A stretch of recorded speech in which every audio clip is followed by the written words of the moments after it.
Welcome to Reclaiming Home, a podcast focused on delivering thoughtful conversation and tangible actions to make housing justice a reality in our communities. I'm your host, Asale Sol Young, Executive Director of Urban Homeworks, an educator, activist, and proud Turtle Papa. I'm a Black Legacy native of Evanston, Illinois, and a proud descendant of Haitians and rural Black and Indigenous North Carolinians. Join me as we take time each month to dive into all things housing, including potential policies, community dreams, persistent systemic barriers. We'll also celebrate success and everything in between. We are so glad you're here.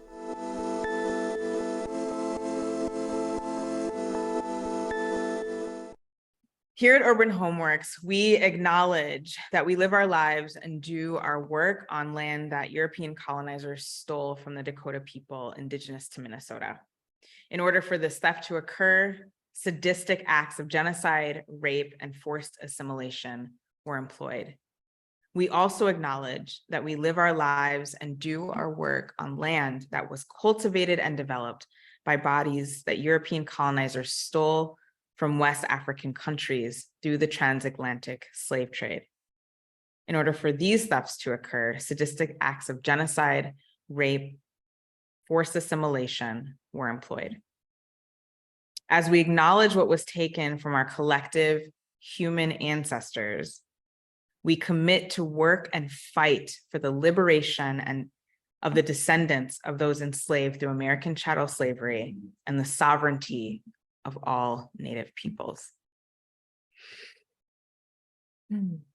Welcome to Reclaiming Home, Housing Justice with Urban Homeworks. Today I'm joined by Rebecca Gillette. Thank you so much for being here. Rebecca Gillette is the Community Engagement Lead / Associate Director at the Mapping Prejudice Project. I would love for you to start our introductions with a little bit about yourself, name, preferred pronoun. I'm sorry, we just talked about your name, but your preferred pronouns and how you ended up in justice work. Yeah, thank you. It's great to be here. So my name's Rebecca and my pronouns are she, her, and I do a description in case for audio listeners. I'm a middle-aged white woman with dark brown hair and gray highlights. I'm wearing a black sweater and I have black glasses that I'm wearing. And I'm the community engagement lead, as you said, at Mapping Prejudice. So my lead up to this position has been not one of those straight, as many people, trajectory. So my background really started in museum work and in cultural organizations, but indirectly, social justice and racial equity have been at the forefront. So I worked, for example, I started in the visual arts at the Montgomery Museum of Fine Arts in Montgomery, Alabama, then the Minneapolis Institute of Arts, then I moved into architecture, the Eldon B. Dow Home and Studio in Michigan, then history at the Minnesota Historical Society, and then Mapping Prejudice. So while it's not sort of a straight, I would say all of my roles circled around informal education, equity work, and community engagement. That's amazing. Yeah. Well, we're so glad that you landed with Mapping Prejudice and that you're able to share about the great work of that organization today. As a reminder to folks, or for folks just joining us for the first time, my name is Asale Sol. I'm the Executive Director here at Urban Homeworks. My preferred pronouns are they, them.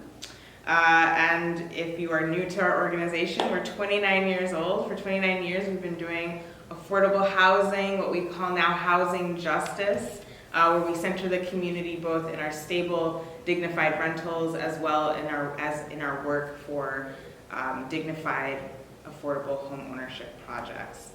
We're going to get the conversation started with just some basic background for folks to kind of give context for what Mapping Prejudice is and why that work is needed. So Rebecca, I'd love to just start off again, really basic. What is a deed?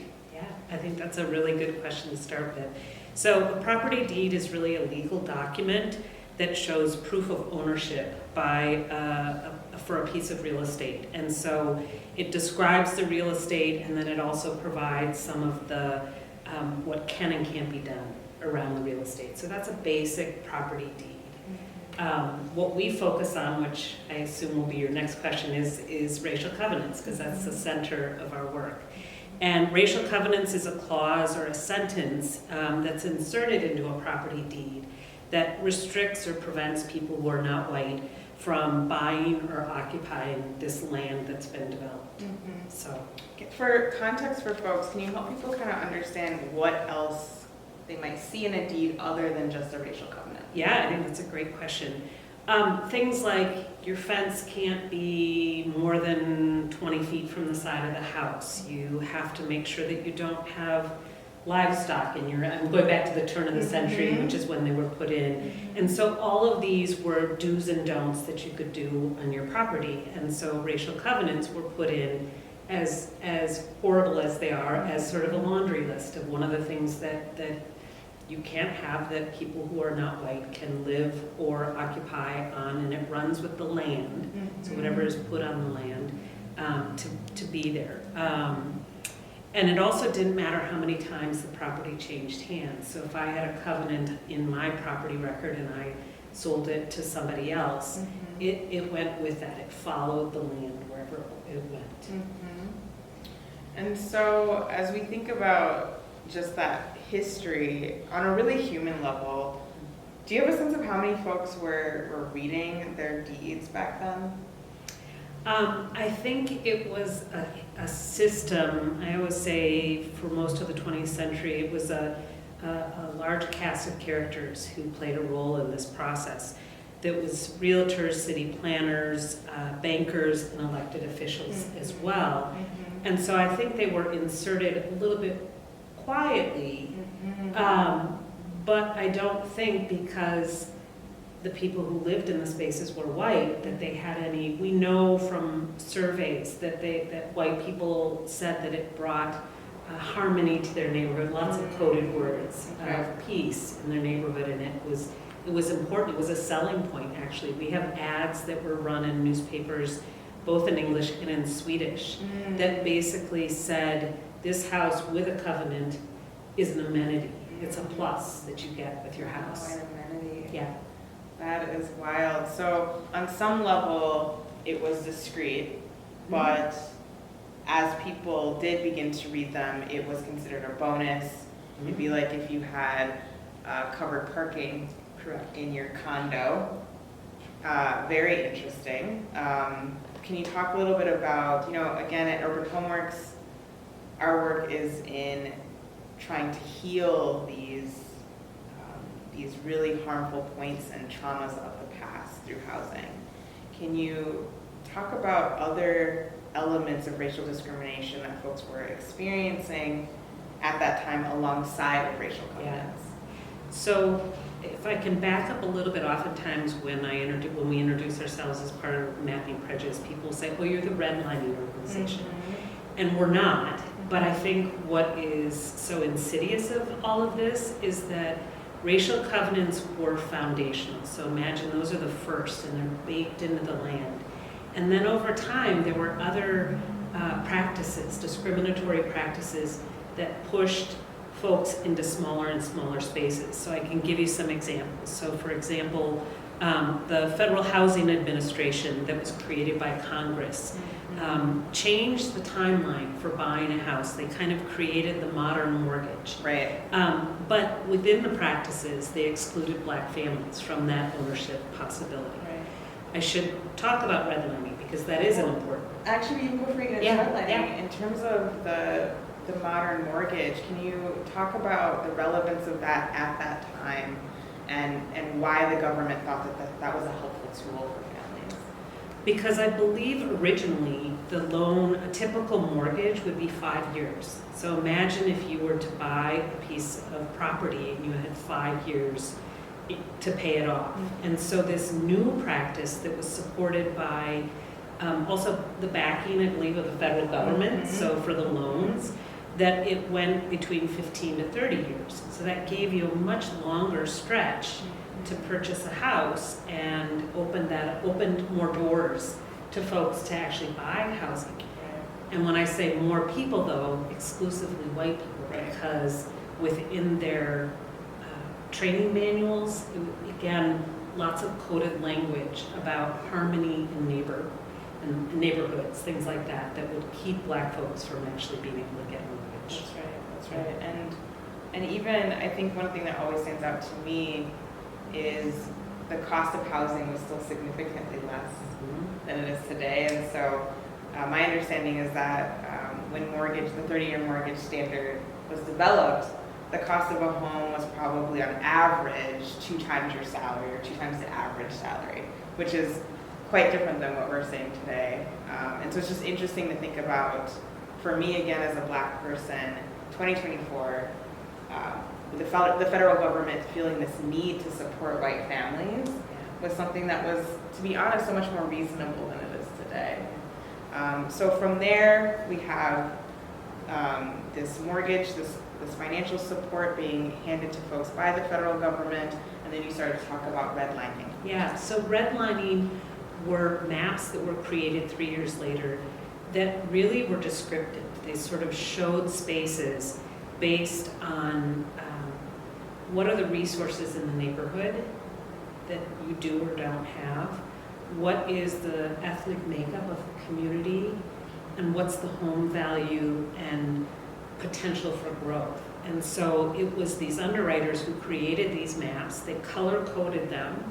And so red was the highest grade, the best place to live. And green was, had lots of risks. They weren't safe investments. Let me flip that really. Yes, excuse me, thank you. Yeah, no Thank worries. you so much. I want to make sure that let me just very clear. Yes, so Red was A like, is, alert. yes, A is the highest rating and the red is the lowest rating. And so really what that meant was not only for home ownership, but it was imagine a business that wants to open a mom and pop store.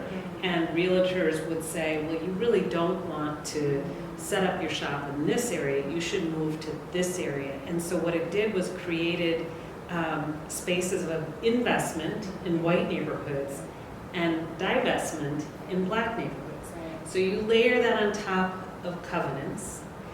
We also talk about stories that come from the map, so it's really important when people look at the map and they say, oh, these don't have covenants over here, so this must have been just fine. Well, there are other things that go into play. White violence, which people, part of our project is about pulling out public history stories. I think of the Lee family in the South Side who bought their house, and within days there were riots of angry white people who were telling them to get out, and they were threatened, and there was violence, there were things thrown at their house, and they lasted 2 years, and then they left because of the pressure and the fears, which were completely natural. So, right, and we know that was state sanctioned. Yes. Because the police would show up and Yes. support the protests and the violence essentially that was happening to this family. yeah. So we uncover those stories, and we want to shed light on that as well. You keep going through time, we've got the GI Bill. I think some people don't know that when people came back from the war, that people in the military service were given these really low interest, access to housing, and we know that a fraction of that federal money went to Black folks, even if they were proportionally a larger part of the military service. So again, another space that's squeezed. And then comes the freeways. So the development of the freeways would cut through traditional Black neighborhoods. We know in St. Paul, Rondo is a typical example of Minnesota that people know about. But highways also went through the old South Side, 35W. And rather than tearing up right through the neighborhood, it created a perfect wall between each side of the highway. So it cut off access to other spaces. And even here on the north side of Minneapolis, when you think of Olson Memorial Highway and the original 6th Avenue North, it was this vibrant, multiracial community with arts and culture, jazz spaces, and that was taken away because of Olson Memorial. So, and then we always say there's informal laws, finally. Things like a contract for deed. That a lot of people don't know what that is, and that is really when a homeowner sells a house to somebody else, but it's not an illegal process. Oftentimes it's quiet, where they say, you pay me monthly until the house is paid off. and then you can own the house. So it puts all the burden on the person buying the house to take care of all the responsibilities of a homeowner, but if they miss one payment, 2 payments, they could lose all the equity in their house. And I think today some people talk about rent to own. It's another word that's used for it. So. And I think the practice has evolved a bit, but that it's great to hear about the kind of initial process for that. Yeah. I have a couple of questions that I think just help to really fill in the conversation a little bit. Can you talk about, you mentioned realtors and like the role of realtors. Can you kind of dig into that a little bit and help folks understand when you talk about unspoken roles, how realtors played into that piece of it? Yes, I think we have a number of, so our one of our earliest covenants, which was put in 1910 by a man named Edmund Walton. So the land developers first put it in, and then it's the realtors who are kind of on the front lines, right?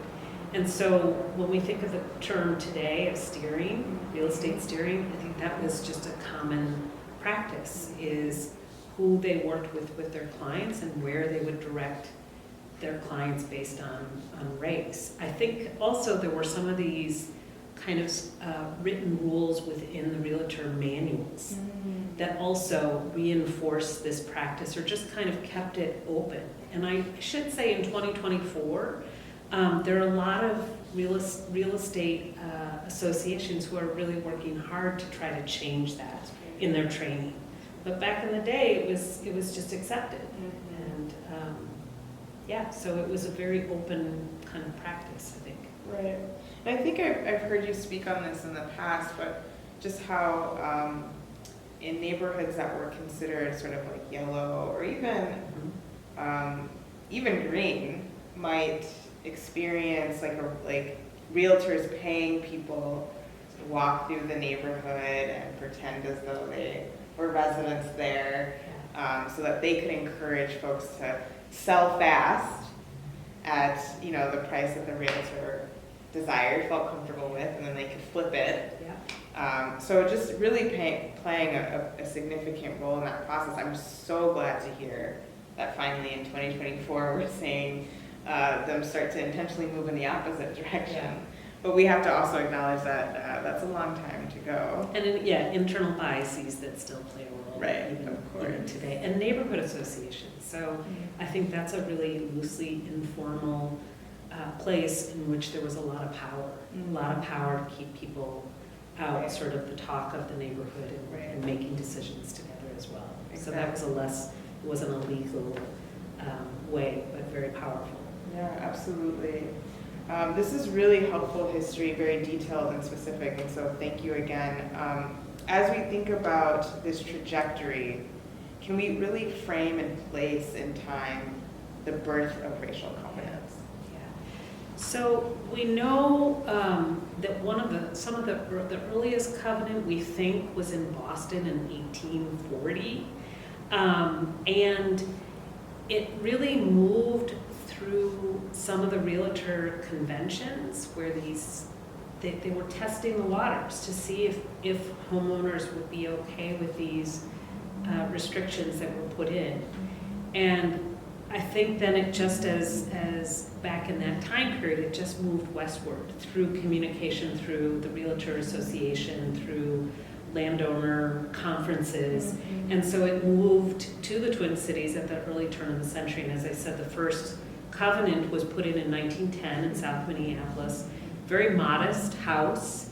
And I don't know if it's, so I should just really ask openly. I think we often will read a covenant to bear witness to this history. We feel like it's really important, and I don't know, I always say to listeners when I present that it's okay if they want to step out, if it's triggering, they don't have to hear it, but I was going to offer if you want me to read an example. Yeah, okay. So in the deed that was put into Henry and Lenora Scott's home in South Minneapolis, their property record included a racial covenant, and it stipulated, quote, "The party of the second part hereby agrees that the premises hereby conveyed shall not at any time be conveyed, mortgaged, or leased to any person or persons of Chinese, Japanese, Moorish, Turkish, Negro, Mongolian, or African blood or descent. Said restrictions shall run with the land. So the language that's used changes over time and often too can change with communities that they identify. But I will say in all of them, they always are anti-Black. They target the Black community predominantly. I noticed that there are like 3 or 4 ways that they found to say Black. Yeah. Yeah, so sometimes it will be the inverse, only Caucasian people can live in this space, or, and even, you know, it's all horrible, it's all racist. There are a number of them that will say this, but say unless there is a domestic servant who is working on the premise saying that they can live there. So they're horrible, they're horrible, yeah. I'm curious what prompted the feeling that there was a need for racial covenants in 1910. I mean, because we were still a very segregated country at that time. I mean, this is informal. I certainly can't get into, you know, it's like us going back into a 1910 mindset, yeah. right? But I think, it was about, I can only speak to the language that we would read, you know, the coded language that I've mentioned, harmonious. It's fear of the unknown. It's fear of loss of maybe power, loss of I think it's loss of power. Yeah, yeah. I also want to, if I may, also say that despite the racist practices in housing and banking within neighborhoods, there were also powerful resistors during the time. And I think of people like Nellie Francis, Lena Olive Smith, and Katie McQuat, all of these Black women who were fighting these racist practices with the agency that they had and the constrictions within to fight racist practices. So I think it's really important for people to know that that there were resistors wanting to make change. Absolutely, absolutely. Are you able to speak to kind of what housing looked like before the integration of racial covenants into deeds? Just helping folks have a sense of that landscape and the shift. Yeah, and maybe helping it, but I would say I think people often have this notion that cities have always been segregated. And we can say from the research we've done in the Twin Cities that just wasn't true. Exactly. Right. And so that before racial covenants were put in, while the Black population was much smaller, there was much more agency in where the community was spread out around the Twin Cities, but it was because of these practices that kept confining. We have a great slide that just shows over time how the density becomes smaller into smaller and smaller spaces. And that is not by accident. Right, absolutely. Yeah. That's really helpful. So even bringing us to today, you know, going through this history, and of course on our podcast we talk about it often, but from that place to today, what have been the impacts on Black communities specifically, non-white folks, BIPOC folks broadly? Yeah. I think kind of the foundational piece is that access to resources are all defined by where we live.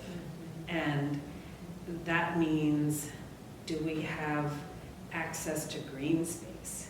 Do we have, is the environment around our home safe, it's not polluted? Schools, food deserts, food sources. All of those we talk about as where you live is foundational for how you have access to those. And so with this history that has just defined these racialized spaces, it's also defined that. And so I think those are the contemporary impacts that we see today. And I also always want to say again, these were systems that were put into place. It was not personal choice.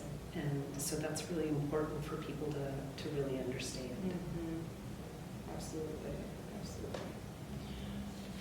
So how did we get to a place where, what was the moment, what was the place when racial covenants were no longer, for new construction, new builds, no longer being added to deeds? Yeah. And what did that transition look like? So there are a number of laws that took place in Minnesota, which I won't rattle off a whole bunch of dates, but there was legislation that said they can't be enforced. And then a little bit later, legislation that said no more could be put in.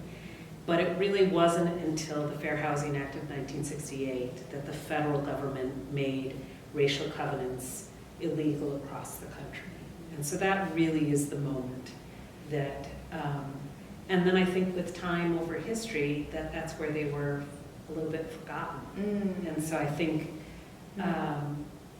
that's part of our project, is really unearthing them. That's perfect. And bringing awareness, yeah. That's perfect transition. Let's talk about mapping prejudice. Yeah. So yes, talk about, just kind of give us a broad overview, what is it? And then I do want to hear about the founding of it, like what prompted the birth of mapping prejudice. Yeah, well, Mapping Prejudice started in 2016, and it was really an experiment. It was merging public history and technology sort of as a transformative narrative for the history of structural racism. And so our team resolved to do something that had never really been done in any city across the country. And that was to create this comprehensive map of racial covenants in an American city. So we wanted to know, I mean, now it's so obvious to us now today, but at the time we wanted to know, what did covenants say, racial covenants say, and where were they used? How common were they? How much land did they cover? And so we decided to answer these questions in a really unconventional way. And so we took these digitized property records that Hennepin County gave us, and then we used the power of community to actually locate them. So we have these technical platforms that we use, and we have close to 9,000 volunteers over time have joined us to try to use their computers to look at these digitized property records, try to identify if there's a covenant, and then they give us all this geocoding information that we can then create the map. And so we have, since 2016, we've mapped over 40,000 racial covenants across the Twin Cities. We are attempting to first do the 7-county metro area. Our long goal is the state of Minnesota, but we also have partnerships around the country. There are many people who are coming to us to say, help us do this. And so we are currently mapping racial covenants in Milwaukee, Wisconsin. We just started with Washtenaw County, which I hope I got that right. We just started. It surrounds Ann Arbor, Michigan. And then we're in conversation with a whole host of other counties across the country who are interested in doing work. That's awesome. So in addition to the mapping portion of the project, is there a component where you notify homeowners that they have these covenants, or is it mostly like a research-based project at this point? I think because we are such a small staff, that is our primary lane, but I will say we created this interactive map so anybody can go to our website, and at the end I can tell people sort of how to get there. They can look at the map and they can zoom in and out, and if there's a green polygon, they know that there's a covenant there. There's also a search box that people can put their name up in the top left corner, and it's like a Google Maps. It just drops a pin on that location, and when you click on the pin, it pops up all the information that we found. Wow. And it's pretty, I would That's say, amazing. If we're missing a covenant, it only might be because the digitized record is blurry. Okay. Some people will say, oh, this is strange, my whole block has covenants, but mine doesn't. And we say, potentially, it could be a digitized record issue, though we're pretty confident we have them all. I also remind people that there's also a halo effect. So if you look at a space and there are covenants surrounding an area, but your house in the middle does not have one, we say you didn't need it. You had this wall, this protection. And in fact, we're in North Minneapolis right now, and there is a really hard wall between North Minneapolis and Golden Valley, for example. So there's lots of ways to look at it, but that's the best way that people can, and it's much easier than trying to go to the county recorder's office and get that information. You all did the hard work. Yeah. Thank you so much. Okay, so in addition to going to your site, plopping in their address or their name, how else can folks get involved? Is there anything that homeowners can do preemptively to help the process? Or Well, I would say there's a number of things. They can become a volunteer if they want. And we always say that if you do one covenant, you have participated. You have become a part of the volunteers, and it's an act of reparations, I think, is that you're contributing to the work of this communal work, that it's all of our community, right?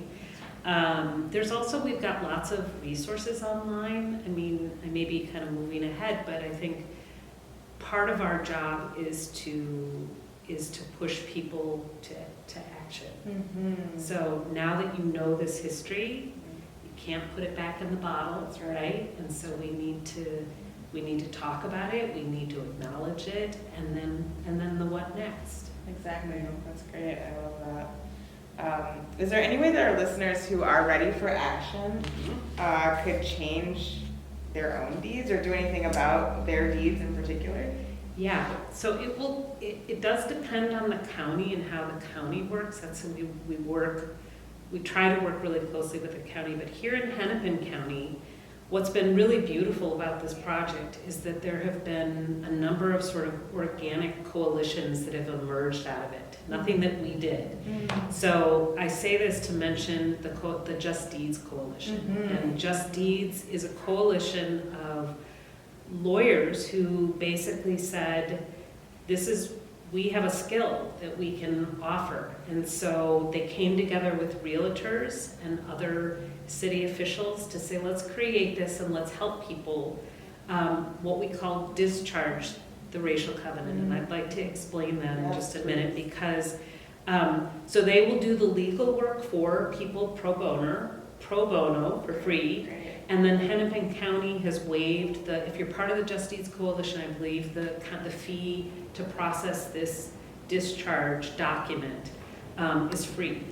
And so the reason why it's important to understand is there are a lot of organizations or counties that are doing this work across the country. And what's been a little bit hard for us to see is because it's such a painful history, there's been some states that's passed legislation to redact the documents, to actually cross them out. And we understand the feeling behind it because it's such a horrible history. But we feel it's really important that you erase history, and we really need that to stay there. And so while covenants are illegal since the Fair Housing Act of 1968, we offer this, Just Deeds has been really great to do this, as a symbolic gesture to say, and we have different feelings about these documents. Some people, I would say, your positionality in this space. So I have some friends who are Black who say, no, I'm leaving it here, and I'm living in this space in defiance of this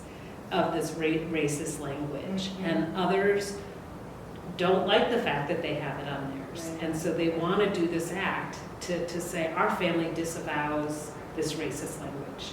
And what's beautiful about it is then that document travels with the packet. So if I sell my house to you, you now get the original language, but you also get something from the owner who's taken that step. And there's a lot of neighborhood organizations. Longfellow right now is trying to rally their neighborhood through door knocking and mailings to say, hey, you have a covenant on your house, we can help you and teach you how to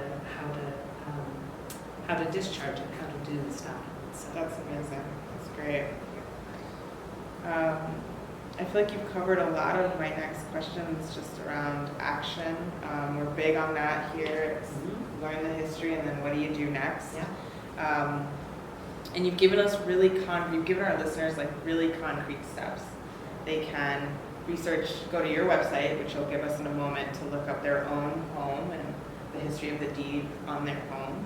They can volunteer with you all to do that potentially jarring labor of just reading through the deeds to find those covenants, which I'll just say, when I say jarring, I mean for Black and brown bodies, just even as you noted earlier, that can be really triggering. So it's helpful when folks who don't have that connection on that side of it are willing to do that labor. And then they can also get involved with these organizations like Just Deeds or check their neighborhood organizations to see what work collectively is being done to address the racial covenants in folks' deeds. So you've given us a lot. Is there anything else that folks can do? Oh, I love that. Your face is like, yes, okay, let's go. Let's go. So a couple of things that I want to, there's a number of points based on what you just said, is I will say, so again, when we do these volunteer sessions, when I started, it was surprise, not surprise, but a lot of our volunteers have tended to be middle-aged white folks doing this work. And so I think sometimes it's how you look at it. You could say, I know some people say, yeah, it's not our work to do, it's your work to do. Totally fair. And we also get Black folks who come to volunteer, and like you say, it can be really hard. It can be really hard. And so this may be premature, but I'm trying to work on potentially developing a space that really is designed for Black and brown people, where they can do some kind of through a trauma lens, so that they have a safe space to process this information and are not in a space where white folks are just kind of verbalizing and talking about it in a way that is painful. So trying to work on that. I would also say that we are a project, we believe in reparations. And I think people, when they say reparations, it can be monetary, and I'm going to do a plug for you. I love the work that you all do. So people can absolutely donate to organizations that are doing amazing work around housing justice. We are not experts on economic reparations, though, and how that works, but we do try to push people to first say, who benefited from this, and acknowledge that history, who were impacted by this, to listen to those people who are impacted the most by this. We want people to talk about it. So these are simple, to help research, I talked about, to be honest about one's institution in which they work and the history around land, because we work at a university that has a history of extracting land from Native communities, and so we have to be really upfront with that. And I would say support policy. Pay attention to what's going on from a micro level, what's happening in your neighborhood. Listen to the language that's being used. Get involved in your neighborhood association. Pay attention to housing policy, voting. Right? Voting is so critical. You have a voice. So when there are things that are impacting the development of housing in a negative way, we need that voice there. And then support monetarily organizations like yours that are doing really amazing work. So. That's a really robust list. For those of you listening, I hope you were taking notes. You can always hit the back button on the Spotify app. I know that's there 10 seconds at a time. I really appreciate this conversation so much, Rebecca. I will just say that, healing is something that we do think a lot about here at Urban Homeworks. We feel like our work, if it's truly about racial justice, isn't just about that sort of reparative piece that's almost like a tit for tat, lost a home, gain a home. but also healing of the spirit, and recognizing that all of us in our society really need that healing in order for us to truly move forward into a completely different space and understanding in a way of interacting with each other. If we don't, like we've been saying throughout our discussion, if we don't name the past, if we don't acknowledge it and own it, and then recognize that we all need to heal from that, then it's so easy for us to repeat it in different forms. And so I would encourage you, as you're starting to work on that healing component, to think about the healing aspect for both folks that look like me as we uncover these pieces, but also the healing that white folks need around knowing that their ancestors participated in this kind of atrocity.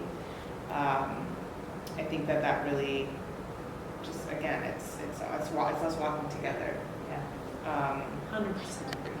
Yeah, thank you for that. So my last question, I hope, is like a light one, and just brings a little bit of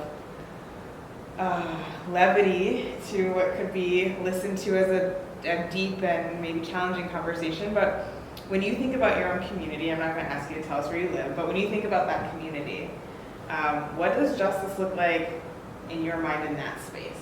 Yeah, I think it's a great question.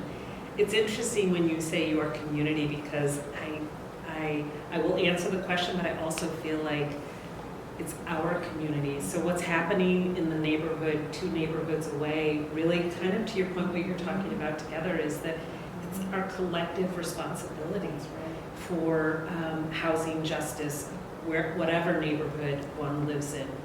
And so I think housing justice is that everybody deserves a place to live. I think these are foundational. So we need to increase housing options for people. We just don't have enough different types of housing for different needs.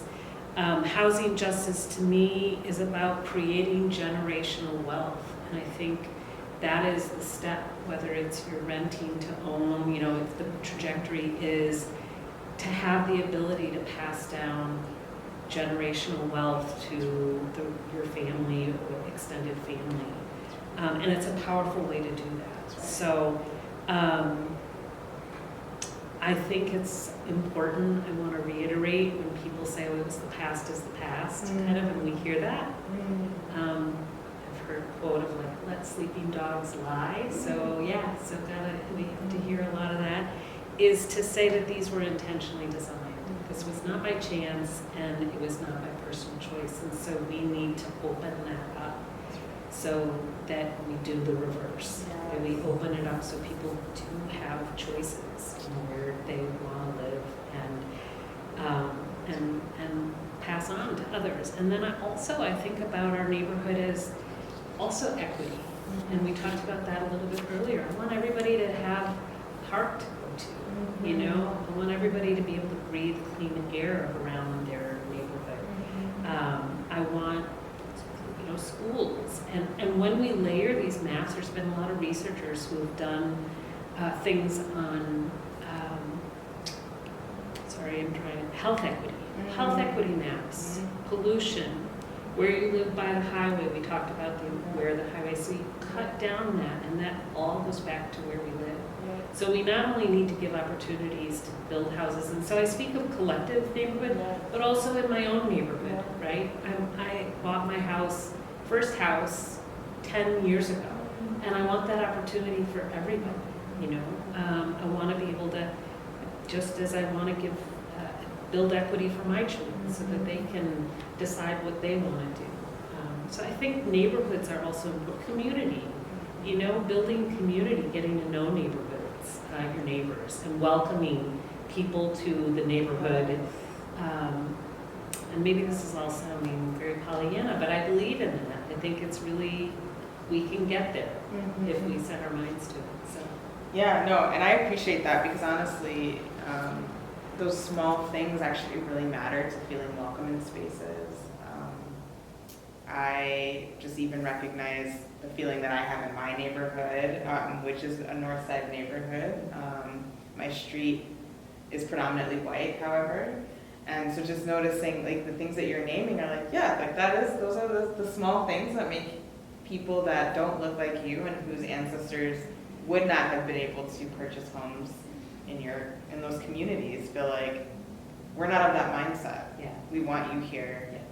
You are a part of this community. It's interesting, I spoke at an assisted living location.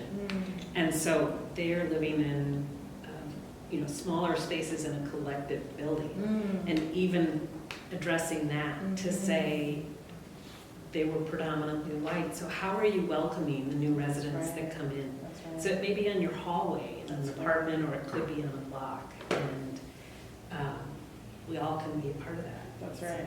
Exactly. It takes every single one of us. Rebecca, thank you so much for your time. Thank you for having me. It's love this fun. conversation. Yes. History buff, so just love getting to kind of dig in a little bit with folks. And I hope our audience, again, that you all are feeling well informed. We gave you big picture. We also zoomed in and got intricate on those details.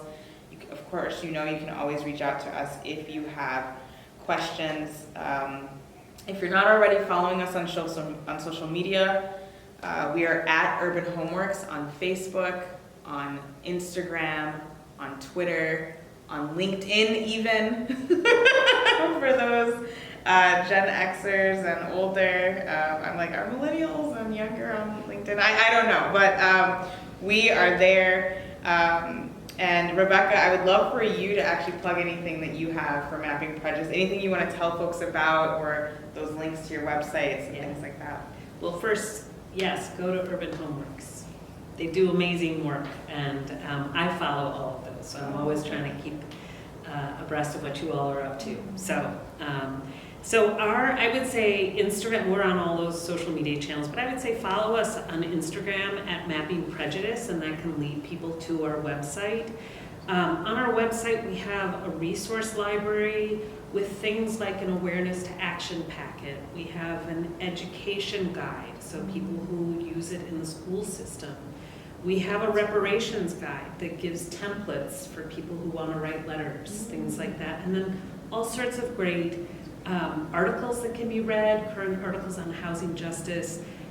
For those people who want to get another primer, I think I'd put in a plug for TPT's documentary Jim Crow of the North. It's a great visual way if you're a visual learner. It's I think it's the highest downloaded video that TPT has produced, and it's free on their website.